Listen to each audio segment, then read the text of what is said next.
மாணவர்கள் அனைவருக்கும் வணக்கம். இந்த வீடியோவில் நம்ம என்ன பார்க்க போகிறோம் அப்படின்னா, காலையில் கணிதவியல் டெஸ்ட் சீரிஸில் 13வது டெஸ்ட் வந்து நீங்கள் எழுதி முடிச்சிருப்பீங்க. 13வது டெஸ்ட் நம்ம என்ன கொடுத்துருப்போம் அப்படின்னா, இது வரைக்கும் டிஎன்பிஎஸ்சியில் நடந்த கொஸ்டின்ஸில் ஒரு 50 கொஸ்டின் செலக்டிவாக எடுத்து அதை நம்ம டெஸ்ட்டுக்காக வச்சுருப்போம். இப்போ அதுக்கான டிஸ்கஷன் பார்க்கலாம் சரிங்களா.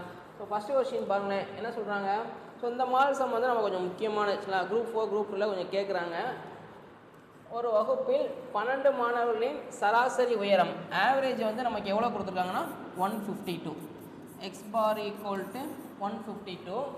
சரிபார்க்கும் போது 172 சென்டிமீட்டர் என்பதை 148 சென்டிமீட்டர் என தவறுதலாக எடுத்துக்கொள்ளப்பட்டதாக தெரிய வந்தது.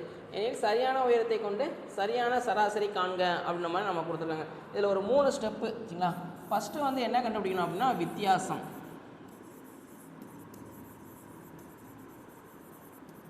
அதாவது டிஃப்ரென்ஸ் சரிங்களா. இது ஃபஸ்ட்டு ஸ்டெப்பு. ரெண்டாவது ஸ்டெப்பு வந்து அதிகரிக்கும் சராசரி,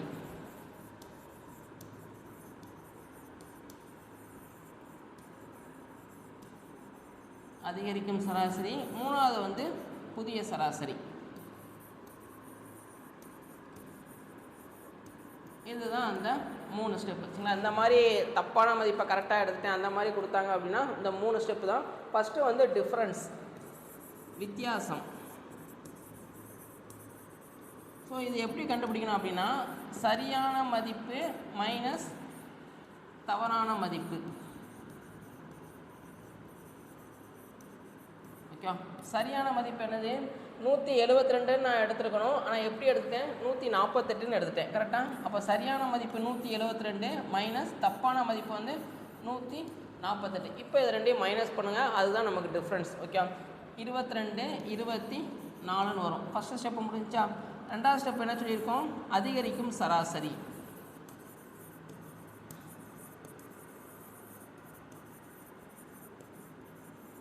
ஸோ இதை எப்படி கண்டுபிடிக்கணும் அப்படின்னா, இங்கே வந்ததை டோட்டல் கவுண்டிங்கால் டிவைட் பண்ணணும். டோட்டலாக எவ்வளோ பேர் இருக்காங்க நமக்கு 12 மாணவர்கள் சரிங்களா. 12ஆல் டிவைட் பண்ணுங்கள்.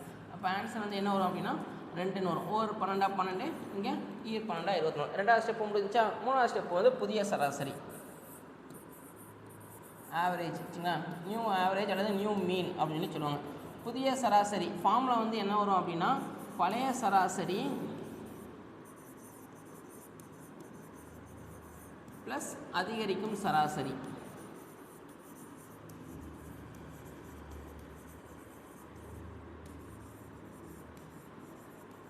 பழைய சராசரி எவ்வளவு நமக்கு 152.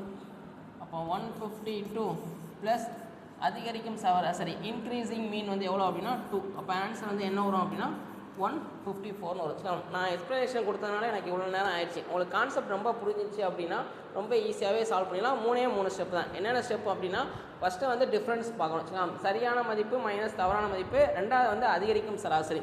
இங்கே என்ன ஆன்சர் வருதோ அதை டோட்டல் கவுண்டிங்கால் டிவைட் பண்ணணும், அதுதான் நமக்கு அதிகரிக்கும் சராசரி. மூணாவது வந்து புதிய சராசரி. ஃபார்முலா வந்து பழைய சராசரி ப்ளஸ் அதிகரிக்கும் சராசரி. பழைய சராசரி ஆல்ரெடி கொடுத்துருப்பாங்க, ஓல்டு மீன்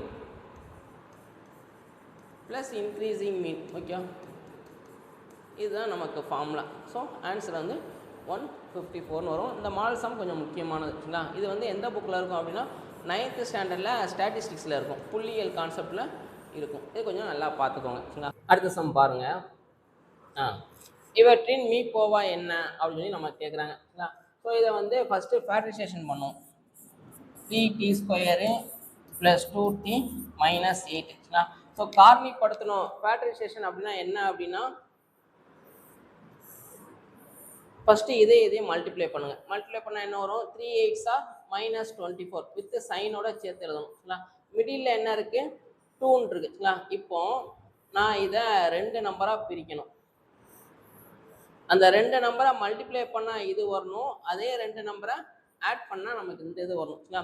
ஸோ இதில் வந்து என்ன பண்ணலாம் அப்படின்னா, நம்பர் போட்டு பார்க்கலாம் அப்படின்ற மாதிரி ஒரு ஐடியா இருக்கும் சரிங்களா. அதாவது டீக்கு பதிலாக 1 அந்த மாதிரி ஏதாச்சும் போட்டு பார்க்கலாம். இப்போ டீக்கு பதிலாக 1 போட்டிங்க அப்படின்னா ஒரு ஆன்சர் வரும், டீக்கு பதிலாக 2 போட்டிங்க அப்படின்னா இங்கே ஆன்சர் எதுவுமே நமக்கு வராது சரிங்களா. ஸோ இந்த மாதிரி நம்ம செட் பண்ணலாம். அதனால் ஒரிஜினல் மெத்தடே நீங்கள் தெரிஞ்சு வச்சுக்கோங்க. இதுவும் ரொம்ப கஷ்டம்லாம் இல்லை, நல்லா ப்ராக்டிஸ் பண்ணிங்கன்னா டக்குன்னு போட்டுடலாம். எப்போவுமே ஒரிஜினல் மெத்தடை தெரிஞ்சு வச்சுக்கோங்க. எல்லா நேரமும் நமக்கு ஷார்ட்கட் யூஸ் ஆகாது சரிங்களா. டீக்கு பதிலாக 1 போட்டிங்கன்னா ஒரு ஆன்சர் வரும், டீக்கு பதிலாக 2 போட்டிங்கனாலும் வேறு ஒரு ஆன்சர் வரும்னு நினைக்கிறேன். செக் பண்ணி பாருங்கள் வேணாம். அதாவது என்ன அர்த்தம் அப்படின்னா, டி இருக்க இடத்துலலாம் 1 போடுங்க. 1 போட்டால் இங்கே எனக்கு ஒரு நம்பர் கிடைக்கும். அதே மாதிரி இங்கேயும் போட்டிங்க அப்படின்னா ஒரு நம்பர் கிடைக்கும். இப்போ நம்பருக்கு ஹச்சிஎஃப் பார்க்கறது நமக்கு ரொம்ப ஈஸி. கரெக்டாக அப்படி பார்த்தா ஆன்சர் என்ன வரும்னு பாருங்கள். அந்த ஆன்சரு இந்த ஆப்ஷனில் எங்கே இருக்குன்னு பார்க்கணும். டீக்கு பதிலாக 1 போட்டு பார்க்கணும். அதுக்கு நம்ம இந்த மாதிரியே நம்ம கொஞ்சம் ஈஸியாக வேகமாக சால்வ் பண்ணிட்டு போயிடலாம். ஓகே, இப்போ 2 நம்பராக பிரிக்கணும். 2 நம்பரை மல்டிப்ளை பண்ணால் இது வரணும், 2 நம்பரை ஆட் பண்ணால் இந்த இது வரணும். சரிங்களா? அப்போ பிரித்தா என்ன வரும்? -4 இங்கே 6. இது ரெண்டையும் மல்டிப்ளை பண்ணால் இது வரும், இது ரெண்டையும் ஆட் பண்ணால் இந்த இது வரும். சரிங்களா? இப்போ ஃப்ரண்ட்டில் நம்பர் இருக்கா, அப்போ அதால் டிவைட் பண்ணிடுங்க /3/3. ஸோ அப்போ ஆன்சர் வந்து என்ன வரும் அப்படின்னா t - 4/3 t + 2ன்னு வரும். சரிங்களா? ஸோ இந்த 3 அப்படி இங்கே கொண்டு வந்துடுங்க. 3t - 4 t + 2ன்னு வரும். சரிங்களா? ஸோ அவ்வளோதான். அடுத்து இன்னொரு இது என்ன இருக்குது? 12t² - 22t + 8. இதுவும் அதே லாஜிக் தான். இதையும் மல்டிப்ளை பண்ணுங்கள். 12 96, மிடில் -22. அப்போ 2 நம்பரை நான் பிரிக்கணும். இந்த 2 நம்பரை மல்டிப்ளை பண்ணால் இது வரணும், இதே 2 நம்பரை ஆட் பண்ணால் இந்த இது வரும். அப்போ எப்படி பிரிக்கலாம் அப்படின்னா 16 6ன்னு பிரிக்கலாம். 2 இடத்துலையும் மைனஸ் போடணும். சரிங்களா? ஸோ இப்போ இது ரெண்டையும் மல்டிப்ளை பண்ணால் இது வரும், இது ரெண்டையும் ஆட் பண்ணால் இந்த இது நமக்கு வரும். சரிங்களா? இப்போ ஃப்ரண்ட்டில் நம்பர் இருக்கா, அப்போ அதால் டிவைட் பண்ணிடுங்க /12. அப்படி பண்ணிங்கன்னா என்ன வரும்? t 3 12 4 16. t - 4/3. அடுத்து t - 1/2ன்னு வரும். கரெக்டாக 1 இங்கே 2. ஸோ அதுக்கப்புறம் என்ன பண்ணுங்கன்னா இந்த 3 இதோட சேர்த்து விட்ருங்க. அவ்வளோதான். அப்போ ஆன்சர் வந்து 3t - 4. இங்கே வந்து இந்த 2 இதோட சேர்த்து விட்ருங்க. ஏன்னா ஃப்ராக்ஷனில் இருக்கக்கூடாது. சரிங்களா? 2t - 1. ஓகே. ஸோ அப்போ இது 1 இது 1. இப்போ இது ரெண்டுக்கு நம்ம என்ன பார்க்கணும்? ஹச்சிஎஃப் பார்க்கணும். சரிங்களா? ரெண்டுக்கு ஹச்சிஎஃப் பார்த்தீங்கன்னா ரெண்டுலேயும் பொதுவாக என்ன இருக்குது? நமக்கு 3t - 4ன்னு இருக்குது. அப்போ ஆன்சர் வந்து என்ன வரும் அப்படின்னா 3t - 4ன்னு வரும். பி ஆப்ஷன் வந்து நமக்கு கரெக்டாக இருக்கும். ஓகேவா? அடுத்து தேர்ட் சம். ஒரு பெருக்குத்தொடர் வரிசை ஜாமெட்ரி ப்ராக்ரஷன் கொடுத்துருக்காங்க. அடுத்தடுத்த 4 உறுப்புகளின் பெருக்குத்தொகை 625. ஸோ ஒரு ஜாமெட்ரி ப்ராக்ரஷனில் கன்சிக்யூட்டிவாக ஒரு 4 டேர்ம்ஸை மல்டிப்ளை பண்ணும்போது நமக்கு எவ்வளோ வருது அப்படின்னா 625. அப்படின்னா ஃபஸ்ட்டு டேர்ம் வந்து என்ன அப்படின்னு கேட்குறாங்க. இதை நம்ம ஞாபகம் வச்சுக்கோங்க. ஜாமெட்ரி ப்ராக்ரஷனில் ஃபஸ்ட்டு 3 டேர்ம்ஸ், அதாவது முதல் 3 உறுப்புகள் அதோட பெருக்குத்தொகை கொடுத்துருந்தாங்கன்னா அதை நம்ம எப்படி எடுக்கணும் அப்படின்னா a/r a/arன்னு எடுக்கணும். இதே இது ஜாமெட்ரிக் ப்ராக்ரஷனில் ஃபஸ்ட்டு 4 டேர்ம்ஸ் 4 உறுப்புகளின் பெருக்குத்தொகை கொடுத்துருந்தாங்கன்னா அதை எப்படி எடுக்கணும் அப்படின்னா a/r³ a/r ar/r³ எடுக்கணும். இது ரெண்டையுமே நீங்கள் மனப்பாடம் பண்ணி வச்சுக்கோங்க. இதை வச்சு நமக்கு புக்கில் ஒரு கொஸ்டின் இருக்குது. சரிங்களா? இப்போ கொடுத்துருக்கிறது இதை வச்சு கொடுத்துருக்காங்க, இதை வச்சு நமக்கு ஒரு கொஸ்டின் இருக்குது. இது ரெண்டையும் மனப்பாடம் பண்ணிக்கோங்க. 3 டேர்ம் கொடுத்தா இந்த ஃபார்மேட்டில் எடுக்கணும், 4 டேர்ம் கொடுத்தா இந்த ஃபார்மேட்டில். எதில் அப்படின்னா ஜாமெட்ரிக் ப்ராக்ரஷனில். ஏபியில் இருந்துச்சுன்னா அங்கே வேறு மாதிரி இருக்கும். சரிங்களா? இப்போ நமக்கு இந்த 4 டேர்மையும் மல்டிப்ளை பண்ணால் பெருக்குத்தொகை எவ்வளோ வருது அப்படின்னா 625. அப்போ இது எல்லாத்தையுமே மல்டிப்ளை பண்ணிடுங்க. a/r³ a/r ar into ar³ equal to 625. இப்போ எது கேன்சல் ஆகும்னு பாருங்களேன். இதுவும் கேன்சல் ஆகிடும், இதுவும் கேன்சல் ஆகிடும். அப்போ இது எல்லாத்தையும் மல்டிப்ளை பண்ணால் என்ன வரும் அப்படின்னா a/4ன்னு வரும். சரிங்களா? Equal to 625. இந்த 625 நான் எப்படி எழுதிக்கலாம் அப்படின்னா 5/4ன்னு எழுதிக்கலாம். சரிங்களா? இது எப்படி கண்டுபிடிச்சோம்னா இந்த மாதிரி 5ஆல் போட்டால் என்ன வரும் அப்படின்னா 125. அடுத்த 5ஆல் போட்டிங்க அப்படின்னா 25. அடுத்த 5 5. அப்போ மொத்தமாக எத்தனை 5 இருக்கு? 4 5 இருக்கா? அப்போ 5/4. ஸோ இந்த 4 கேன்சல் ஆகிரும். ஃபஸ்ட்டு டேர்ம் வந்து என்ன வரும் அப்படின்னா 5ன்னு வரும். ஏ ஆப்ஷன் வந்து நமக்கு கரெக்டாக இருக்கும். சரி, a = 5 வந்து நமக்கு கரெக்டாக இருக்கும். சி ஆப்ஷன் வந்து நமக்கு கரெக்டாக இருக்கும். சரிங்களா? ஸோ இதை கொஞ்சம் ஞாபகம் வச்சுக்கோங்க. இதே இது ஏபி அரித்மெட்டிக் ப்ராக்ரஷன் கூட்டுத்தொடர் வரிசையில் அந்த 3 டேர்ம் கொடுத்தாங்க அப்படின்னா அதை எப்படி எடுக்கணும் அப்படின்னா a minus d a plus D.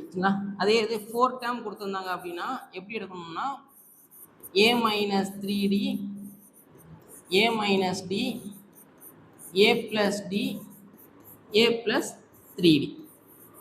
Okay. So இங்கே 2 அங்கே 2 இதை வச்சு நமக்கு 10th புக்கில் கொஸ்டின்ஸ் இருக்குது. இதையும் நமக்கு கேட்பாங்க சரிங்களா. அங்கே பெருக்கு தொகைன்னு கேட்டாங்களா, இங்கே கூட்டுத்தொகைன்னு கொடுப்பாங்க.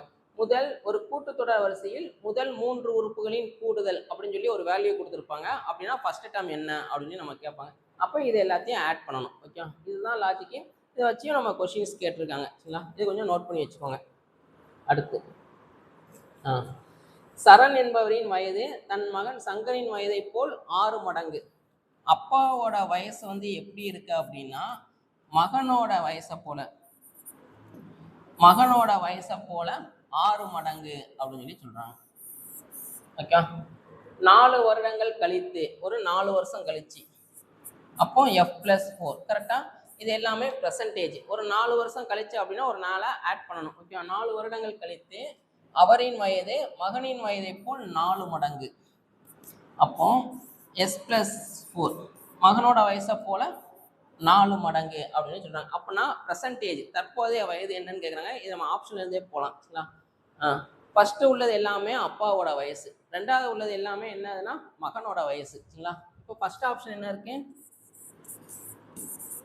30,5. ஸோ மகனோட வயசை 6ஆல பெருக்குனா அப்பாவோட வயசு கிடைக்கும். கரெக்டாக இருக்கான்னு பாருங்களேன். 5 × 6 எவ்வளோ வருது 30.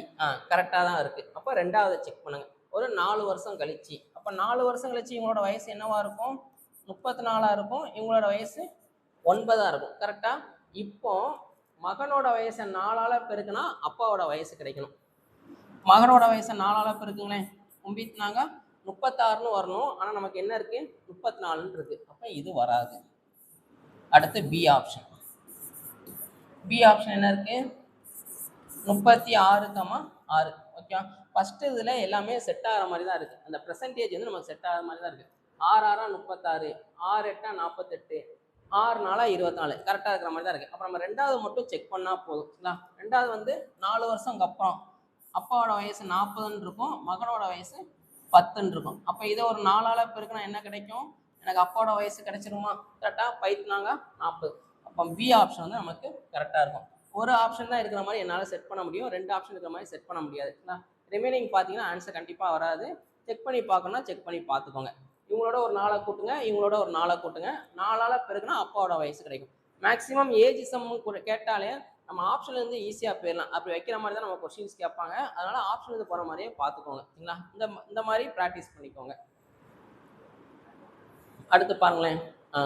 இது எல்லாமே நமக்கு ப்ரீவியஸ் இயர்ல கொஸ்டினில் கேட்டது. ஓகே, 50 கொஸ்டின் இருக்கு. 50 கொஸ்டினும் ப்ரீவியஸ் இயர்ல என்ன கொஸ்டின் கேட்டிருக்காங்க அப்படின்னு தான் நம்ம செட் பண்ணியிருக்கோம். ஓகே, பாஸ்கல் முக்கோணத்தின் 6வது வரிசை என்ன அப்படின்னு சொல்லி கேட்குறாங்க. ஃபர்ஸ்ட் பாஸ்கல் முக்கோணம்னா என்னன்னு பார்க்கலாம். ஸோ இந்த மாதிரி பிக்சர் இருக்கும்.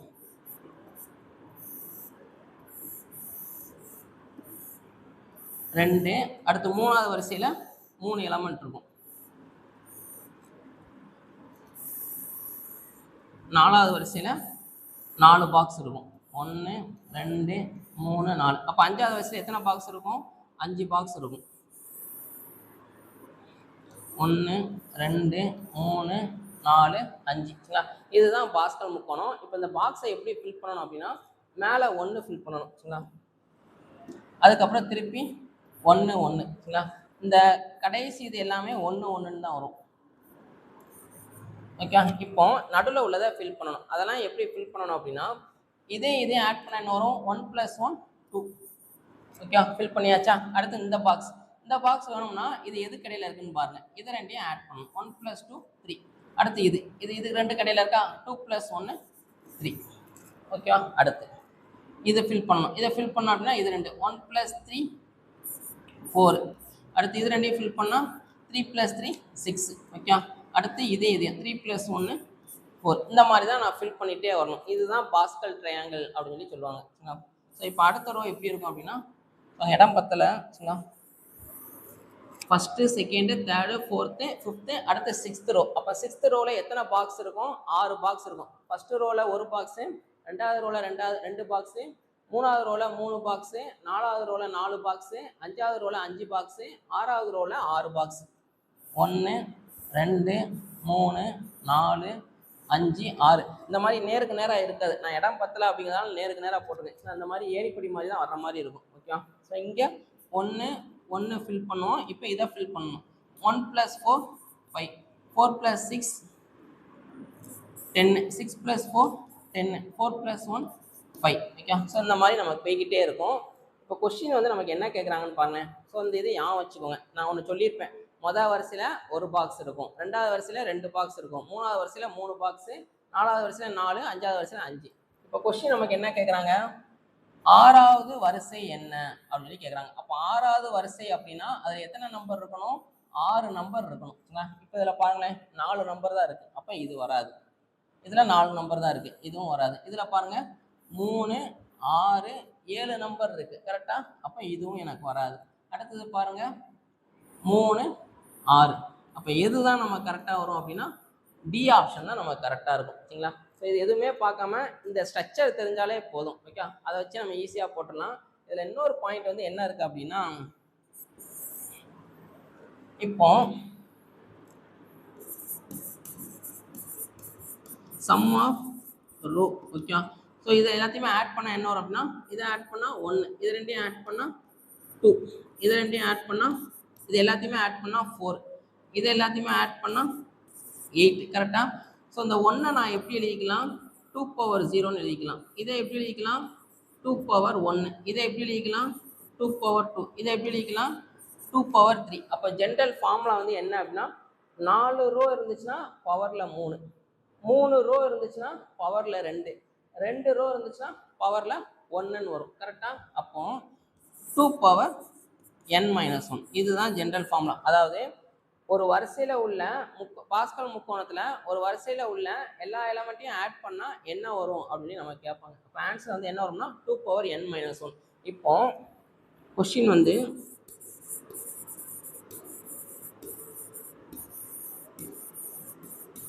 பாஸ்கல் முக்கோணத்தின் 6வது வரிசையில்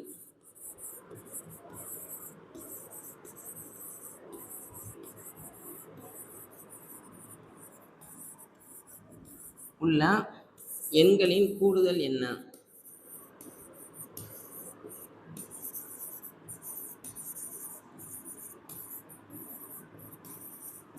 அப்படின்னு சொல்லி நம்ம கேட்பாங்க. ஸோ அப்போ ஆன்சர் வந்து என்ன வரும் அப்படின்னா 2n-1. அப்போ 2 பவர் எத்தனாவது வரிசை கொடுத்துருக்காங்க? 6வது வரிசை. அப்போ n இருக்கிற இடத்துல 6 போடணும். 6 - 1 ஆன்சரு 2/5. 2/5னா ஆன்சர் வந்து என்ன வரும் அப்படின்னா 32ன்னு வரும். இப்போ நமக்கு கேட்டிருக்குது 6வது வரிசை தானா? அப்போ இதை ஆட் பண்ணுங்களேன். ஆட் பண்ண எவ்வளோ வருதுன்னு பாருங்கள். 6 16 26 31 32ன்னு வரும். சரிங்களா? கரெக்டாக வருதா? இங்கேயும் 32, இங்கேயும் 32. இதெல்லாம் கொஞ்சம் ஞாபகம் வச்சுக்கோங்க. சரிங்களா? ஏன்னா பாஸ்கலையும் தொட்டிருக்காங்க. இது வந்து 6th புக்கில் இருக்கும்னு நினைக்கிறேன். 6th அல்லது 7th புக்கில் இருக்கும். ரொம்ப ஈஸி தான். சரிங்களா? இது கொஞ்சம் ஞாபகம் வச்சுக்கோங்க. டி ஆப்ஷன் வந்து நமக்கு கரெக்டாக இருக்கும். இதில் எந்த பாயிண்ட் ஞாபகம் வச்சுக்கோங்க. வேறு முக்கியமான பாயிண்ட்னா, ஃபஸ்ட்டு ரோவில் ஒரு எலமெண்ட், செகண்ட் ரோவில் 2 பாக்ஸ், தேர்ட் ரோவில் 3 பாக்ஸ், அதாவது 3 எலமெண்ட். இதையும் கொஞ்சம் ஞாபகம் வச்சுக்கோங்க. இதை வச்சு தான் நம்ம அந்த ஆப்ஷனை செலக்ட் பண்ணியிருக்கோம். கரெக்டாக ஞாபகம் வச்சுக்கோங்க. அடுத்து 31 + 33 + எக்ஸட்ரா 53 என்ற தொடரின் கூடுதல் என்ன அப்படின்னு கேட்குறாங்க. 31 33 35 எக்ஸட்ரா 53. ஓகே, இப்போ first SN formula. SN formula வந்து என்ன வரும்? n/2 a + l. l அப்படிங்கிறது நமக்கு லாஸ்ட் டேர்ம். ஓகே, அப்புறம் ஃபஸ்ட்டு என்ன கண்டுபிடிக்கணும்னா என்னன்னு கண்டுபிடிக்கணும். என்ன கண்டுபிடிக்க ஃபார்முலா? l - a/d + 1. l இருக்க இடத்துல கடைசியாக ஒன்று முடியுதா? அது l. l - 53 - 31/2 + 1. சரிங்களா? அப்போ 22/2 + 1 ஆன்சரு 11 + 1. அப்போ 12ன்னு வரும். n இருக்க இடத்துல 12 போடணும். ஓகே, அப்போ 12/2 ஏ அப்படிங்கிறது ஃபஸ்ட்டு உள்ளது தான் நமக்கு ஏ 31 ப்ளஸ் எல் அப்படிங்கிறது கடைசியாக உள்ளது 1 இங்கே 6. அப்போ 6 இன்ட்டு இதை ஆட் பண்ணால் 84ன்னு வரும். இல்லைங்களா? 4 6 24 மிச்சம் 2 6 8 48 50 504ன்னு வரும். சி ஆப்ஷன் வந்து நமக்கு கரெக்டாக இருக்கும். சரிங்களா? ஸோ இதை இந்த எண்ணை நான் இப்படி தான் கண்டுபிடிக்கணுமா அப்படின்னா நம்ம ஒரு சின்ன ட்ரிக்கு யூஸ் பண்ணலாம். என்ன ட்ரிக் அப்படின்னா இப்போ 1 2 3 4 5 6 மொத்தமாக எத்தனை டேர்ம் எழுதியிருக்கேன்? நான் 6 டேர்ம் எழுதியிருக்கேன். கரெக்டாக? இப்போ இந்த 6 டேர்மில் ஆன் நம்பர் எத்தனை இருக்குது, ஈவன் நம்பர் எத்தனை இருக்குது? ஆன் நம்பர் வந்து 3 இருக்கும். கரெக்டாக? 1 2 3. ஈவன் நம்பரு 3 இருக்கும். கரெக்டாக? ஈக்குவலாக ஸ்ப்ளிட் ஆகும் நமக்கு. இதே இது ஃபஸ்ட்டு 10 டேர்ம் எழுதுறேன்.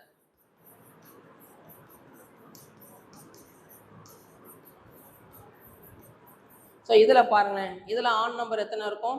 5 இருக்கும். ஈவன் நம்பர் எத்தனை இருக்கும் அப்படின்னா 5 இருக்கும். சரிங்களா? 1 2 3 4 5 5 5 நமக்கு ஸ்ப்ளிட் ஆகும். சரிங்களா? இது ஏன் சொல்கிறேன் அப்படின்னா இப்போ நான் என்ன பண்ண போகிறேன் அப்படின்னா இதை 30லேருந்து ஆரம்பிக்கிறேன். 30 31 எக்ஸட்ரா 54. ஓகேவா? ஸோ இதில் மொத்தமாக எத்தனை டேர்ம் இருக்கும் அப்படின்னா ஒரு 24 டேர்ம் இருக்கும். ஓகே? அப்போ 24னா 12 வந்து ஈவனு, 12 வந்து ஆன் நம்பர் இருக்கும். கரெக்டாக? 31 33 35 அது எல்லாமே ஆன் நம்பரு. அது டோட்டலாக எவ்வளோ இருக்கும்? கடைசியாக எதில் முடியும்? 53ல் முடியும். எவ்வளோ இருக்கும்? 12 நம்பர் இருக்கும். அதுதான் இங்கே வந்திருக்கா. ஒன்று இந்த லாஜிக்கை யூஸ் பண்ணலாம், அல்லது எனக்கு பண்ண முடியல அப்படின்னா ஃபார்முலாவை டக்குன்னு போட்டு முடிச்சு விட்டுலாம். எல்லாமே நமக்கு ஈஸி தான். இது கொஞ்சம் டைம் சேவ் ஆகும். சரிங்களா? இது கொஞ்சம் தெரிஞ்சு வச்சுக்கோங்க. நம்பர் கொடுத்துருக்காங்க அப்படின்னா ஈக்குவலாக நமக்கு ஸ்ப்ளிட் ஆகணும். ஓகே? ஈவன் நம்பர் வந்து ஈக்குவலாக இருக்கும், ஆன் நம்பர் வந்து நமக்கு ஈக்குவலாக இருக்கும். அந்த லாஜிக் நான் இங்கே யூஸ் பண்ணியிருக்கேன். அடுத்து 2400க்கு 5% ஆண்டு வட்டிதம் 2 ஆண்டுகளில் கிடைக்கும் கூட்டு வட்டிக்கும் தனி வட்டிக்கும் உள்ள வித்தியாசம். n = 2 கொடுத்துருந்தாங்கன்னா SI minus CI minus SI வந்து என்ன வரும் அப்படின்னா P × R/100 ஹோல் ஸ்கொயர். இதுதான் நமக்கு ஃபார்முலா. சரிங்களா? அப்போ P வந்து என்ன வரும் அப்படின்னா 2400 × R இருக்கிறது என்ன வரும்? 5. அப்போ 5/100 × 5/100. ஓகே? 2 0க்கு 2 0 அடி ஆயிரும். 1 இங்கே 20, 1 இங்கே 4, 1 இங்கே 6. இப்போ ஆன்சர் வந்து 6ன்னு வரும். சி ஆப்ஷன் வந்து நமக்கு கரெக்டாக இருக்கும். சரிங்களா? அடுத்து ஒரு குறிப்பிட்ட தொகை 3 ஆண்டுகளுக்கு ஒரு குறிப்பிட்ட தனி வட்டி வீதத்தில் போடப்பட்டிருந்தது. அதை 3% அதிக வட்டி வீதத்தில் போடப்பட்டிருந்தால் ரூபாய் 360 கூடுதலாக கிடைத்திருக்கும் எனில் தொகை என்ன அப்படின்னு சொல்லி நம்ம கேட்குறாங்க. ஸோ இது வேற ஒன்றும் இல்லை. ஒரு குறிப்பிட்ட தொகை என்னன்னு தெரியாது, நம்ம அதை Pன்னு எடுத்துக்கணும். இல்லை எக்ஸ்ன்னு எடுத்துக்கணும். அப்போ என்னோட பிரின்சிபல் அமௌண்ட் எவ்வளவு? எக்ஸ். எத்தனை வருஷம் டெபாசிட் பண்ணுறேன்? 3 வருஷம். ரைட், மாற்றி எழுதுறோம்ல. n = 3, 3 வருஷம். குறிப்பிட்ட தனி வட்டி வீதத்தில், அதுவும் எனக்கு என்னன்னு தெரியாது. ஆரை வந்து நம்ம ஆறுனே வச்சுக்கிறோம். என்னோட பிளான் இதுதான். என்ன அப்படின்னா ஏதோ ஒரு அமௌண்ட்டு 3 வருஷத்துக்கு போய் பேங்க்கில் டெபாசிட் பண்ணுறேன். அவங்க வந்து ஏதோ ஒரு சிம்பிள் இன்ட்ரெஸ்ட்டுக்கு வட்டி போடுறாங்க. ஓகே? ஒரு தனி வட்டி வீதத்தில். இப்படி பண்ணும்போது எனக்கு என்ன கிடைக்கும்? ஒரு தனி வட்டி கிடைக்குமா? ஓகே? ஏன்னா அதுதான் என்னோட நோக்கம். பேங்க்கில் போட்டால் எனக்கு கொஞ்சம் அமௌண்ட் தருவாங்க, எக்ஸ்ட்ரா அமௌண்ட் தருவாங்க. அதுதான் என்னோட பிளான். இப்போ என்ன பண்ணுறாங்க அப்படின்னா அதே அமௌண்ட்டு தான் அதே வருஷத்தில், ஆனால் வட்டியை மட்டும் என்ன பண்ணுறாங்க? ஒரு 3% அதிக வட்டி விதத்தில். இங்கே என்ன கொடுக்குறாங்களோ அதை விட ஒரு 3 எக்ஸ்ட்ரா தாங்க எனக்கு அப்படின்னு சொல்லி நான் கேட்குறேன். அப்போ இங்கே 6 போட்டேன்னா அப்போ 3 அதிகம் அப்படின்னா 3%. ஓகே? இப்படி பண்ணும்போது என்ன கிடைக்கும்? இங்கே எனக்கு ஒரு வட்டி கிடைக்கும். கரெக்டாக? ஸோ இப்போ இது ரெண்டுக்கு வித்தியாசம் பார்த்தீங்கன்னா என்ன கிடைக்கும் அப்படின்னா அந்த எக்ஸ்ட்ரா அமௌண்ட் கிடைக்கும். ரூபாய் 360 கூடுதலாக கிடைத்திருக்கும். அப்போ ரெண்டுக்குரிய வித்தியாசம் தான் எவ்வளோ அப்படின்னா 360. எக்ஸாம்பிளுக்கு இதில் எனக்கு ஒரு 500 ரூபா வட்டி கிடைச்சி அப்படின்னா ரெண்டாவதுல ஒரு 3% அதிகமாக போடுறேன். அப்போ எனக்கு எவ்வளோ கிடைச்சிருக்கும் அப்படின்னா 860 ரூபா கிடைச்சிருக்கும். 360 கூடுதலாக. அப்போ இதோட ஒரு 360 கூட்டிங்கன்னா இந்த இது நமக்கு கிடைக்கும். அதைத்தான் நான் எப்படி சொல்கிறேன் அப்படின்னா இது ரெண்டையும் நீங்கள் மைனஸ் பண்ணால் அந்த 360 கிடைக்கும். ஓகேவா? இல்லை, இதுதான் லாஜிக்கு. அப்போ நான் என்ன பண்ண போகிறேன் அப்படின்னா SI2 minus SI1 equal to 360. அவ்வளோதான். ஓகே, இதுக்கப்புறம் அப்படியே சப்ஸ்டியூட் பண்ணுங்களேன். பண்ணால் என்ன வரும்? x into 3 into r + 3 by 100 minus x into 3 into r by 100 equal to 360 வரும். சரிங்களா? ஸோ இப்போ எதை காமனாக எடுக்கலாம்? ஒரு 3x by 100 இதை ஃபுல்லாக நான் காமனாக எடுக்கிறேன். ஓகே, அப்படி காமனாக எடுத்தால் உள்ள என்ன இருக்கும்? r + 3 மைனஸ் 3x by 100 இதை ஃபுல்லாக வெளியில் எடுத்தேன். அப்போ உள்ள என்ன இருக்கும்? rன்னு இருக்கும். Equal to 360. சரிங்களா? Plus r minus r cancel ஆகிரும். அப்போ 3 3s are 9. 9x by 100 equal to 360. அப்போ எக்ஸ் வந்து என்ன வரும் அப்படின்னா 360. கீழே இருக்கிறது மேலே போகும், மேலே இருக்கிறது கீழே வரும். 1 இங்கே 4 0. அப்போ ஆன்சர் வந்து என்ன வரும் அப்படின்னா 4000 வரும். ஓகே, அப்போ நான் எவ்வளோ டெபாசிட் பண்ண போகிறேன் அப்படின்னா 4000 ரூபா. ஸோ இதெல்லாம் நமக்கு ரொம்ப நல்ல சம். இதெல்லாம் அங்கே ப்ரெஷர் ஆகாமல் நம்ம பொறுமையாக நல்லா அண்டர்ஸ்டாண்ட் பண்ணி ரீட் பண்ணாலே போதும், ஈஸியாக நம்ம சால்வ் பண்ணிடலாம். ஓகே, ஏன்னா நம்ம நிறையா சம் நம்ம ப்ராக்டிஸ் பண்ணுறோம், நம்மளை மீறி எதுவுமே வரப்போகிறது இல்லை. அங்கே என்ன கொஞ்சம் வார்த்தையை தான் மாற்றி போட்டு கொடுப்பாங்க. அந்த வார்த்தையை மாற்றி போடுறத நம்ம கண்டுபிடிச்சாலே போதும், எந்த சம் கொடுத்தாலும் ஈஸியாக சால்வ் பண்ணிடலாம். ஸோ நம்ம எவ்வளோ நல்லா படிக்கிறோம், எவ்வளோ சம் நம்ம ப்ராக்டிஸ் பண்ணுறோம், நம்மளை மீறி என்ன வந்துட போகுது அப்படிங்கிற ஒரு கான்ஃபிடென்ட்டில் நம்ம போகணும். சரிங்களா? என்ன கொடுத்தாலும் நான் நல்லா ரீட் பண்ண போகிறேன், என்ன கொடுத்துருக்காங்க அப்படிங்கிறத நல்லா அண்டர்ஸ்டாண்ட் பண்ணணும். அது பண்ணிட்டாலே போதும், மேக்ஸில் ஈஸியாக ஸ்கோர் பண்ணிடலாம். சரிங்களா? ஸோ இந்த லாஜிக் தெரியணும். ரெண்டையும் மைனஸ் பண்ணால் எனக்கு 360 கிடைக்க போகுது. அந்த லாஜிக் நமக்கு தெரியும். அது பண்ணிட்டா இதெல்லாம் ரொம்ப சிம்பிள் தான். ஃபார்முலா போட்டானே டக்குன்னு ஆன்சர் வந்துச்சா, எந்த வித கஷ்டமுமே இல்லை. இங்கே வேலையே இதை நீங்கள் கண்டுபிடிக்கிறது தான் வேலை. சரிங்களா? அதனால் எந்த சம்மு கொடுத்தாலும் வித்தியாசமாக கொடுத்துருந்தாலும் பொறுமையாக ரீட் பண்ணுங்கள். சரிங்களா? நல்லா ஆள் மனசு கொண்டு போய் ரீட் பண்ணுங்கள், ஈஸியாக சொல்யூஷன் நமக்கு கிடச்சிரும். ஓகே, அடுத்தது பாருங்கள், 9வது சம் பாருங்கள். இதெல்லாம் ரொம்ப நல்ல சம். சரிங்களா? அந்த சம்முலாம் இரண்டு உருளையின் உயரங்கள் முறையே. ஸோ உருளையை பற்றி பேசுகிறாங்க, சிலிண்டரை பற்றி பேசுகிறாங்க. H1 = H2 என்ன கொடுத்துருக்காங்க அப்படின்னா 1:2. அவற்றின் ஆரங்கள் முறையே R1 = R2 என்ன கொடுத்துருக்காங்கன்னா 2:1. எனில் அவற்றின் கன அளவுகளின் விகிதம். ஆல்ரெடி இந்த மாடலில் ஒரு சம் பார்த்துருப்போம்னு நினைக்கிறேன், இதே சம்முன்னு தான் நினைக்கிறேன். ஓகே, சால்வ் பண்ணலாம். கன அளவுகளின் விகிதம்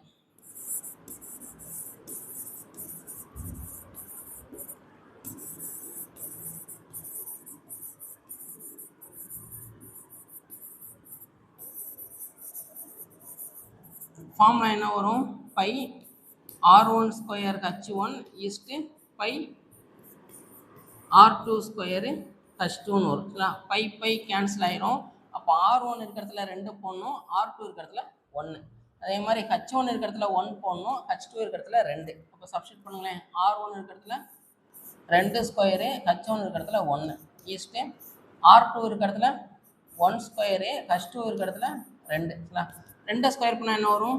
4:2. அப்போ ஆன்சர் வந்து 2:1 வரும். 2:1. சி ஆப்ஷன் வந்து நமக்கு கரெக்டாக இருக்கும். இந்த மாதிரி ரேஷியோ வச்சு நமக்கு சம் நிறையா கேட்டிருக்காங்க. சரிங்களா? ஒன்றுமே இல்லை, என்ன ரேஷியோ கொடுத்துருக்காங்களோ அதை எழுதிக்கோங்க. கன அளவு கேட்குறாங்களா, பரப்பு கேட்குறாங்களா, அதை வந்து நல்லா பாருங்க. 2Dயாக இருந்தால் சுற்றளவு பரப்பளவு கேட்பாங்க. 3Dயாக இருந்துச்சுன்னா மொத்த பரப்பு, பக்க பரப்பு, கன அளவு. சரிங்களா? Total surface area, curved surface area, volume, இந்த மாதிரி நம்ம கேட்பாங்க. சரிங்களா? கொடுத்துருக்கதை அப்படியே சப்ஸ்டிட் பண்ண போகிறோம், அவ்வளோதான் லாஜிக். அடுத்து 10.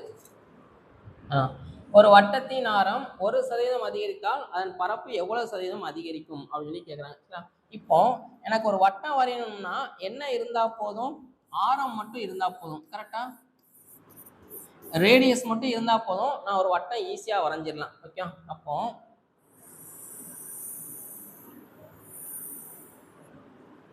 வட்டம் வரைஞ்சிடலாம். ஓகே, அதே மாதிரி சதுரம் ஸ்கொயர் வேணும் அப்படின்னா எனக்கு ஒரே ஒரு பக்களவு இருந்தால் போதும். கரெக்டாக ஓகே, ஏ மட்டும் தெரிஞ்சால் போதும், நான் வரைஞ்சி முடிச்சிடலாம். இப்போ என்ன பண்ணுறாங்க அப்படின்னா ஆரை வந்து 1% அதிகரிக்கிறாங்க. ஸோ இந்த மாதிரி சம்முக்கு நான் என்ன யூஸ் பண்ண போகிறேன் அப்படின்னா இந்த ஃபார்முலா யூஸ் பண்ண போகிறேன்.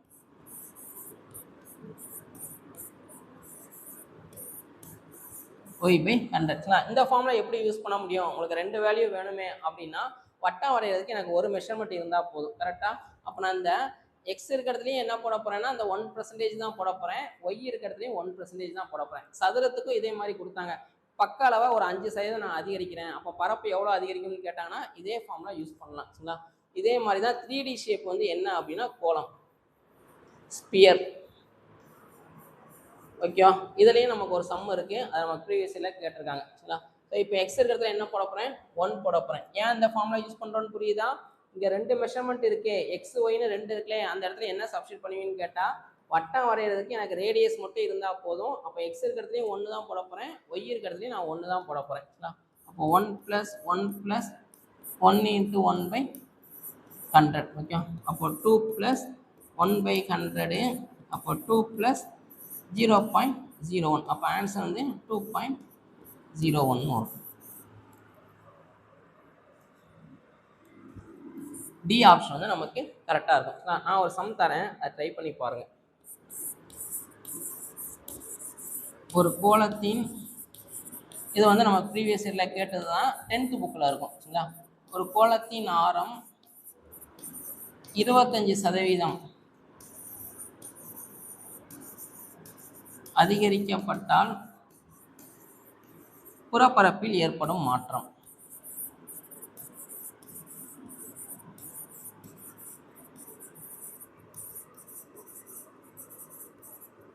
ஸோ இதுக்கு என்ன வரும் அப்படின்னு பாருங்கள். கோலம்னு இருந்தாலே ஒரு மெஷர்மெண்ட் இருந்தால் போதும், நம்ம ஈஸியாக வரைஞ்சிடலாம். அப்போ இதே ஃபார்மில் தான் யூஸ் பண்ண போகிறீங்க. சரிங்களா? எக்ஸ் இருக்கிறதுலையும் 25, ஒய் இருக்கிறதுலையும் 25. ஆன்சர் மட்டும் என்ன வருதுன்னு செக் பண்ணி பாருங்கள். அடுத்து ஒரு தொட்டியை இரு குழாய்கள் தனித்தனியே முறையே 30 நிமிடங்கள் 40 நிமிடங்களில் நிரப்புகின்றது. மற்றொரு குழாய் நீர் நிரம்பிய தொட்டியை 24 நிமிடங்களில் காலி செய்யும். தொட்டி காலியாக இருந்து இம்மூன்று குழாயிலும் ஒரே நேரத்தில் திறந்துடப்பட்டால் எத்தனை நிமிடங்களில் நிரம்பும்? ஸோ இது வேற ஒன்றும் இல்லை, 2 பேர் ஒரே மாதிரி வேலை பார்க்குறாங்க, 3வது ஆள் வந்து ஆப்போசிட்டாக வேலை பார்க்குறாரு. கரெக்டா? ஸோ ஒரு தொட்டி இருக்கு. சரிங்களா? அதில் ஏ அப்படிங்கிற குழாய் வந்து எவ்வளோ நிமிஷத்தில் நிரப்பதான்? தனியாக திறந்து விட்டால் 30 நிமிஷத்தில் தொட்டியை நிரப்பிடும். ஓகே, அதே மாதிரி இன்னொரு குழாய் பி அப்படிங்கிற ஒரு குழாய் இருக்குது, இதை நான் தனியாக திறந்து விட்டேன் அப்படின்னா எத்தனை நிமிஷத்தில் நிரப்போம் அப்படின்னா 40 மினிட்ஸ். அதே நேரத்தில் இன்னொருத்தர் சைடில் வேலை பார்க்குறவர், அவர் என்ன பண்ணுறாங்க, சரிங்களா, அவங்க என்ன பண்ணுறாங்க அப்படின்னா இந்த தொட்டியை வந்து எவ்வளோ நிமிஷத்தில் காலியாக இருக்குது அப்படின்னா 24 நிமிடங்களில் காலி செய்யும் அப்படின்னு சொல்கிறாங்க. சரிங்களா? இவங்க எல்லாம் தனித்தனியாக வேலை பார்த்தா இப்போ என்ன பண்ணுறேன்னா அட் அ டைமில் 3 பேரையும் ஒரே நேரத்தில் வேலை பார்க்க சொல்கிறேன். ஏவையும் திறந்து விட்டேன், பியும் திறந்து விட்டேன், சிஏவையும் திறந்து விட்டேன். சரிங்களா? அப்படி பண்ணும்போது 2 பேர் ஒரே மாதிரி பார்க்குறாங்க, 3வது ஆள் ஆப்போசிட்டாக பார்க்குறாரு. இப்படி இருந்துச்சு அப்படின்னா இந்த தொட்டி எவ்வளோ நேரத்தில் நிரம்பும் அப்படின்னு நம்ம கேட்குறாங்க. சரிங்களா? ஸோ இது வந்து அந்த time and work same concept தான். ஏ ப்ளஸ் பி ப்ளஸ் சியோட ஒரு நாள் வேலை வந்து எதுக்கு ஈக்குவலாக இருக்கும் அப்படின்னா ஏயோட ஒரு நாள் வேலை ப்ளஸ் பியோட ஒரு நாள் வேலை ப்ளஸ் சியோட ஒரு நாள் வேலை. இது வந்து என்னோட ஒரிஜினல் ஃபார்முலா. இதில் தான் நான் யூஸ் பண்ண போகிறேன். 1/30 ப்ளஸ் 1/40. இவங்க 2 பேரும் ஒரே வேலை பார்க்குறாங்க, சி வந்து ஆப்போசிட்டாக பார்க்குறாரு, அப்போ நெகட்டிவில் எடுக்கணும், 1/24 எடுக்கணும். ஓகே, புரிஞ்சா? ஒன்று போல் பார்க்குறவங்க ப்ளஸ்ஸு, ஆப்போசிட்டாக பார்க்குறவங்க மைனஸு. இப்போ இதுக்கு எல்சிஎம் எடுக்கணும். எல்சிஎம் வந்து எவ்வளோ வரும் அப்படின்னா 120ன்னு வரும். ஓகே, இந்த மாதிரி போட்டு பார்க்கணும். 30, 40, 24. 2ஆம் ஏற்பாடு போட்டால் 15, 20, 12. அடுத்து 3ஆம் ஏற்பாடு போட்டால் 5, 20, 4. அடுத்து 5ஆம் ஏற்பாடு போட்டால் 1, 4, 4. அடுத்து 4ஆம் ஏற்பாடு போட்டால் 1, 1, 1. ஸோ மொத்தமாக 26, 5 20, 26 120ன்னு வரும். இப்போ இங்கே 120 வரும்னா எதால் பெருக்கணும் அப்படின்னா 4ஆல் பெருக்கணும். அப்போ மேலேயும் 4ஆல் ப்ளஸ் இங்கே எதால் பெருக்கணும் அப்படின்னா 3ஆல், அப்போ மேலேயும் 3ஆல். இங்கே எதால் பெருக்கணும் அப்படின்னா 5ஆல், அப்போ மேலேயும் 5ஆல் பெருக்கணும். சரிங்களா? 7, 7ல் 5 பேசுனா 2, அப்போ 2/120, 1/60. ரெசிப்ரோக்கல் எடுத்தால் என்ன வரும் அப்படின்னா 60 நிமிடம்னு வரும். 60 நிமிடம் அல்லது 1 hour. ஆப்ஷன் எப்படி கொடுத்துருக்காங்கன்னு பாருங்கள். ஹவரில் கொடுத்துருக்காங்க, 1 மணி நேரம். சரிங்களா? எல்லாமே மினிட்டில் கொடுத்துருக்காங்களா, அதனால் நான் 60 நிமிஷம்னு போட்டேன். 60 நிமிஷம் அப்படிங்கிறது நமக்கு 1 hour. கரெக்டாக? இப்போ ஆன்சர் வந்து 1 hour வரும். ஓகே, ஸோ இது கொஞ்சம் நல்லா பார்த்து வச்சுக்கோங்க. அடுத்து ஏயின் மாத வருமானம் பியின் மாத வருமானத்தை விட 40% அதிகம். ஏ பியை பற்றி பேசுகிறாங்க, ஒரு 40% அதிகம். சரிங்களா? ஏயோட வருமானம் பியை காட்டிலும் 40% அதிகம் எனில் ஏயின் மாத வருமானத்தை விட பியின் மாத வருமானம் எவ்வளவு குறைவு குறைவுன்னு கேட்குறாங்க. சரிங்களா? ஸோ அதிகம்னு கொடுத்து குறைவுன்னு கேட்குறாங்க. அப்போ ஃபார்முலா வந்து என்ன வரும் அப்படின்னா R/100 + R × 100% குறைவு அப்படின்னு சொல்லி வரும். ஓகே, ஃபஸ்ட்டு அதிகம்னு கொடுத்துருக்காங்களா, அப்போ இங்கே ப்ளஸ்ன்னு வரணும். சரிங்களா? இதே இது கொஸ்டினில் வந்து ஃபஸ்ட்டு குறைவுன்னு கொடுத்துட்டு கடைசி அதிகம்னு முடித்தாங்கன்னா ஃபார்முலா என்ன வரும் அப்படின்னா R/100 - R × 100% குறைவு, சாரி அதிகம், ஏன்னா அதிகம்னு கடைசியில் முடியணும். சரிங்களா? ஸோ இந்த ரெண்டு ஃபார்முலா ஞாபகம் வச்சுக்கோங்க. இந்த ரெண்டு ஃபார்முலா ரிலேட் பண்ணி நமக்கு சம்ம நிறையா கேட்டிருக்காங்க. சரிங்களா? ஃபஸ்ட்டு அதிகம்னு ஆரம்பிச்சு குறைவுன்னு முடிஞ்சுன்னா இந்த ஃபார்முலா, குறைவுன்னு ஆரம்பிச்சு அதிகம்னு முடிஞ்சுன்னா இந்த ஃபார்முலா. சரிங்களா? கடைசி நல்லா முடிக்கணும். ஓகே, இதுலேயும் நமக்கு ட்விஸ்ட் வைப்பாங்க. இப்போ 6 இருக்கிறதுல என்ன பண்ணணும் அப்படின்னா அவங்க கொடுத்த அதிக பர்சன்டேஜ் 40% அதிகம், அப்போ அதை சப்ஸ்டிட் பண்ணுங்கள். 40/140 × 100, இது எதுவும் கேன்சல் ஆயிரும். 2 4, இங்கே 7, அப்போ ஆன்சர் வந்து 200/7ன்னு வரும். 7 14, மிச்சம் 6 0, 8 56, மிச்சம் 4. அப்போ 28 4/7% குறைவுன்னு வரும். 28 4/7. ஏ ஆப்ஷன் வந்து நமக்கு கரெக்டாக இருக்குங்களா? இந்த மாடல் சம்லாம் கொஞ்சம் ஞாபகம் வச்சுக்கோங்க. இது மாடலில் ஒரே ஒரு சம் மட்டும் நமக்கு 8th புக்கில் இருக்கும்னு நினைக்கிறேன். ஓகேவா? இப்போ அதை பேஸ் பண்ணி தான் கேட்டிருக்காங்க. 2 ஃபார்முலாவும் ஞாபகம் வச்சுக்கோங்க. ஓகே, இந்த நோட்டில் தனியாக நோட் பண்ணி வச்சுக்கோங்க. அடுத்து பாருங்களேன். ஒரு பையில் உள்ள பச்சை, மஞ்சள் மற்றும் கருப்பு பந்துகளின் விகிதம் 4:3:5. Green, yellow, black 4:3:5. சரிங்களா? கருப்பு பந்துகளின் எண்ணிக்கை, பிளாக் பால் வந்து எவ்வளோ இருக்குது அப்படின்னா 40 இருக்குது. எனில் டோட்டல் பந்துகளின் மொத்த பந்துகளின் எண்ணிக்கை என்ன அப்படின்னு கேட்குறாங்க. இதை 2 விதமாக சால்வ் பண்ணலாம். ஒன்று வந்து ஆப்ஷன்லேருந்து எப்படி போகிறதுன்னு பார்ப்போம். ஸோ இதில் ஆப்ஷன்லேருந்து போக முடியாது, ஆனால் தெரிஞ்சு வச்சுக்கோங்க, எதுக்காச்சும் யூஸ் ஆகும். இப்போ இது எல்லாத்தையும் ஆட் பண்ணுங்களேன். ஆட் பண்ண என்ன வரும்? 4 + 3 + 5 7 12ன்னு வரும். கரெக்டாக? அப்போது டோட்டல் கவுண்டிங் வந்து எனக்கு 12ஆல் டிவைட் ஆகிற மாதிரி இருக்கும். இப்போ இருக்கிற ஆப்ஷன் எல்லாமே எனக்கு 12ஆல் டிவைட் ஆகும். அதனால் எனக்கு ஆப்ஷன் வந்து போக முடியாது. மேபி ஒரு 3 ஆப்ஷன் வந்து 12ஆல் டிவைட் ஆகலை அப்படின்னா எது 12ஆல் வகுப்படுதோ அதை நம்ம எடுத்துக்கலாம். இங்கே எல்லாமே 12ஆல் வகுக்கும். 72 12ஆல் வகுத்தா என்ன வரும்? 6ன்னு வரும். 96 12ஆல் வகுத்தா 8ன்னு வரும். 2 ஆப்ஷன் வந்துச்சா, இதுக்கு மேலேயே என்னால் ஒன்றும் பண்ண முடியாது. அப்போ நம்ம சம்மப்படி தான் செய்யணும். ஸோ இப்போ இந்த விகிதத்தை எடுத்து விடுங்க. எடுத்து விட்டால் என்ன வரும்? க்ரீன் வந்து 4x, எல்லோ வந்து 3x, பிளாக் வந்து 5x. ஓகே, அப்போ இந்த 5x தான் நமக்கு எவ்வளோ கொடுத்துருக்காங்க அப்படின்னா 40ன்னு கொடுத்துருக்காங்க.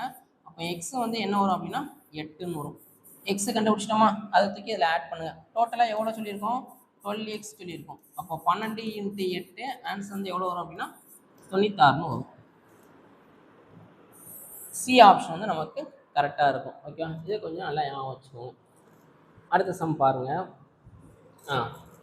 எக்ஸ் மற்றும் ஒய் மற்றும் இசட் ஆகியோர் ஒரு வேலையை முறையே 4 6 10 நாட்களில் முடிப்பர். எக்ஸு, ஒய்இ, இசட் அப்படின்னு சொல்லி ஒரு 3 பேர் வேலை பார்க்குறாங்க.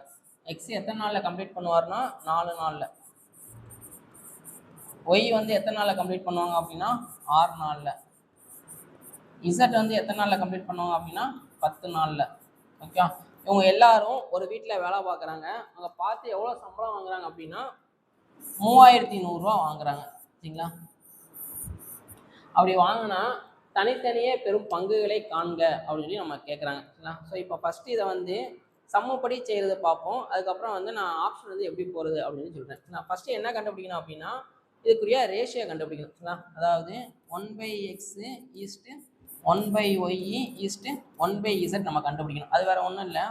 1/4 ஈஸ்ட்டு 1/6 ஈஸ்ட்டு 1/10 அவ்வளோதான். கொடுத்துருக்கத தலைகளாக இருக்கும். இப்போ இதுக்கு நம்ம எல்சிஎம் எடுக்கணும். எல்சிஎம் வந்து எவ்வளோ வரும் அப்படின்னா 60 வரும். அப்போ இங்கே 60 வரும்னா எதால் பெருக்கணும்? 15ஆல் பெருக்கணும், மேலேயும் 15ஆல். அப்போ 15 ஈஸ்ட்டு இங்கே வந்து ஏ ஈஸ்ட்டு சரி XYZ X is to Y is to இசட்னா 15. இங்கே வந்து 60 வரும்னு எதால் பெருக்கணும்? 10ஆல் பெருக்கணும், அப்போ மேலேயும் 10ஆல். இங்கே வந்து எதால் பெருக்கணும்? 6ஆல் பெருக்கணும், அப்போ மேலேயும் 6ஆல். ஓகே, இப்போ 10 ஈஸ்ட்டு 15 ஈஸ்ட்டு 10 ஈஸ்ட்டு 6. ஓகே, இப்போ எக்ஸோட பங்கு அது எப்படி கண்டுபிடிக்கணும் அப்படின்னா, மொத்தமாக எத்தனை பங்கு இருக்குது? 25, 31. அது எக்ஸோட பங்கு வந்து 15. எதில் அப்படின்னா அந்த வாங்குகிற 3100ல் 1 இங்கே 1 0 0, அப்போ 1500. ஓகே, அடுத்து ஒய்யோட பங்கு 10/31 × 3100. 1 இங்கே 1 0 0, அப்போ 1000. அடுத்து இசட்டோட பங்கு 6/31 × 3100. இதையும் அடி கொடுத்துடலாம்.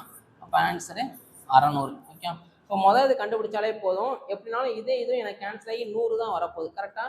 அப்போ இதையும் பெருனா இது அடுத்து 10 × 100 1000, 6 × 100 600. ஏன்னா இது நமக்கு சேமாக தான் வரப்போகுது. மேலே உள்ளது தான் டிஃபர் ஆகிட்டே வரப்போகுதுன்னா, அப்போ ஒன்று கண்டுபிடிச்சாலே போதும். ரிமைனிங் எல்லாமே நீங்கள் அப்படியே மல்டிப்ளை பண்ணி எழுதிடலாம். இது வந்து நம்ம சம்முப்படி செய்கிறது. சரிங்களா? 3 பேர் கொடுத்து இந்த மாதிரி கொடுத்தாங்கன்னா ஃபஸ்ட்டு ரெசிப்ரோக்கல் எடுக்கணும், அதுக்கப்புறம் எல்சிஎம் எடுக்கணும், அதுக்கப்புறம் ரேஷியோ கண்டுபிடிக்கணும். ஓகே, ஸோ மொத்த பங்கு வந்து 31 பங்கு. அதில் எக்ஸ் எவ்வளோ வாங்குறாருன்னா 15 பங்கு வாங்குறாரு. எதில் அப்படின்னா அந்த 3100ல். இந்த மாடலில் சம்மு நமக்கு நிறையா கேட்டிருக்காங்க. ஸோ நமக்கு லக்கு இருந்துச்சுன்னா இதை எப்படி ட்ரை பண்ணலாம் அப்படின்னா, ஸோ டைம் அண்ட் ஒர்க்கை பொறுத்த வரைக்கும் யார் கம்மியான நாள் வேலை பார்த்து முடிக்கிறாங்களோ அவங்களுக்கு தான் திறமை அதிகமாக இருக்கும். இப்போ நான் ஒரு 4 நாளில் வேலை பார்க்குறேன், நீங்கள் ஒரு 2 நாளில் வேலை பார்க்குறீங்க அப்படின்னா உங்களுக்கு தான் திறமை நிறையா இருக்குது, எனக்கு திறமை கம்மி. அப்போது எனக்கு சேலரியும் கம்மியாக இருக்கும். கரெக்டாக? ஏன்னா எனக்கு திறமையே இல்லைல்ல, அப்போ எனக்கு சேலரி கம்மியாக தான் கொடுப்பாங்க. நீங்கள் வந்து ஒரு வேலை கொடுத்தா 2 நாளில் முடிச்சிடுங்க, அப்போ உங்களுக்கு தான் சேலரி அதிகமாக இருக்கும். இதுதான் கான்செப்ட். யார் கம்மியான நாள் வேலை பார்க்குறாங்களோ அவங்களுக்கு அதிக சம்பளம் இருக்கும். ஓகேவா? யார் அதிக நாள் வேலை பார்க்குறாங்களோ அவங்களுக்கு கம்மியான சம்பளம் இருக்கும். இப்போ யார் அதிகமாக வாங்குவா? எக்ஸ் தான் இருக்கிறதுலே எல்லாத்தோடையும் சீக்கிரமாக வேலையை முடிக்கிறாங்க. இப்போ எக்ஸுக்கு தான் அதிக சேலரி.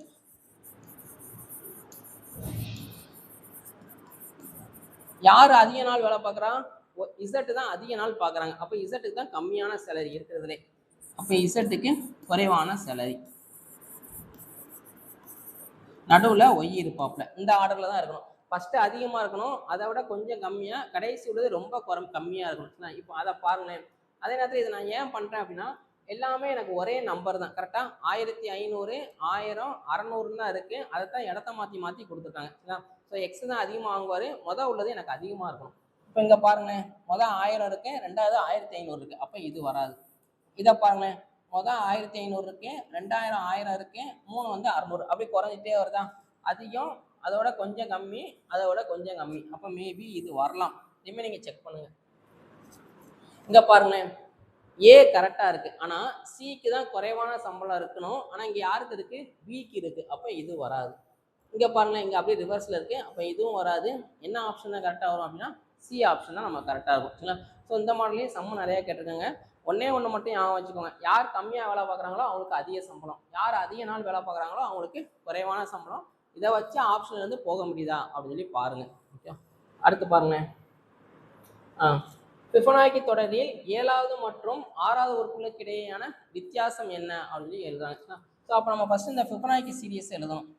1 1, அடுத்து இது ரெண்டையும் ஆட் பண்ணால் 2, இது ரெண்டையும் ஆட் பண்ணால் 3, 3 2 5, அடுத்து 8, அடுத்து இது ரெண்டையும் ஆட் பண்ணால் 13. அப்போ எத்தனை இருக்கும்? 2 4 6 7. அப்போ 7வது மற்றும் 6வது இருக்கும். இது ரெண்டையும் மைனஸ் பண்ணிங்கன்னா என்ன வரும்?